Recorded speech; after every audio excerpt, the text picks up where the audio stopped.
Let's dive into the world of Auburn sports and beyond with a fresh cup of coffee.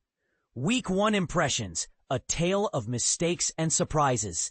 In the opening week of college football, it's not just the wins and losses that capture our attention. I witnessed a plethora of errors across almost every team, a common occurrence in these initial games. This week 1 to week 2 jump is often where teams truly shine. But here's where it gets intriguing. Defense seemed to reign supreme in the weekend's biggest matches. Ohio State's narrow victory over Texas and LSU's win against Clemson showcased the power of a strong defensive strategy. Now let's talk about Texas quarterback Arch Manning. Despite the team's struggles, it's important not to write him off just yet. Texas's issues went beyond Manning. Their running game was inconsistent, and receiver drops were frequent. It's a possibility, but let's remember, Ohio State is a formidable opponent for any team. The hype surrounding Manning is undeniable, but it's crucial to remember that it's not his fault. He's only had 2 starts, and the hype is largely based on his name and recruiting ranking. I believe he has the potential to be an exceptional college quarterback. But like any player, he needs time to develop and grow. Here's where it gets controversial. The NFL-inspired rule for completed passes in college football. South Carolina and LSU had touchdowns taken away due to this rule. Why are receivers held to a different standard than running backs? If a player has possession with a foot down in the end zone, shouldn't it be a touchdown? This rule change has sparked debate among fans and experts alike. And this is the part most people miss, the true value of Week 1 games. While we learn something about teams with tougher openers, the picture isn't always clear. College players are less consistent than their NFL counterparts, and some wins might not mean as much as they seem. Is Clemson as dominant as we think? How about Alabama's performance against Florida State?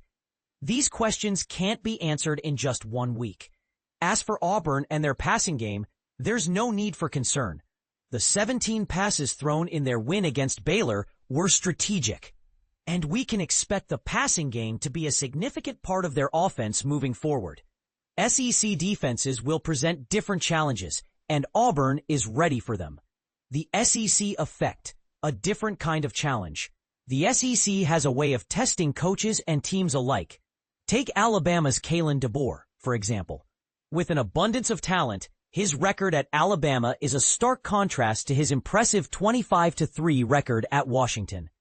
Brett Bielema, who transformed Wisconsin into a Big Ten contender, is now doing the same at Illinois. These coaches faced unique challenges, and their stories highlight the impact of the SEC. This week, Auburn's coaches and players have a different kind of test. They're up against Ball State, a team with little hope of winning. But in games like these, 2 outcomes are common. The stronger team dominates, or they become complacent and win a boring game. Auburn must take this game seriously to improve and prepare for the challenges ahead. Gus Malzahn versus Alabama. A historical perspective. Gus Malzahn's record against Alabama is an interesting tale. He's only beaten them at home once, as Auburn's offensive coordinator in the 2010 national championship season. However, his home record against Alabama is impressive, with 6 wins at Arkansas, Auburn, and Florida State. He came close to victory in the 2009 Iron Bowl and won 3 of his last 4 against Nick Saban-coached Alabama teams at Jordan-Hare Stadium. So, what does all this mean for Auburn's upcoming season? Only time will tell, but one thing is certain, the SEC is a league of its own, and Auburn is ready to prove its mettle.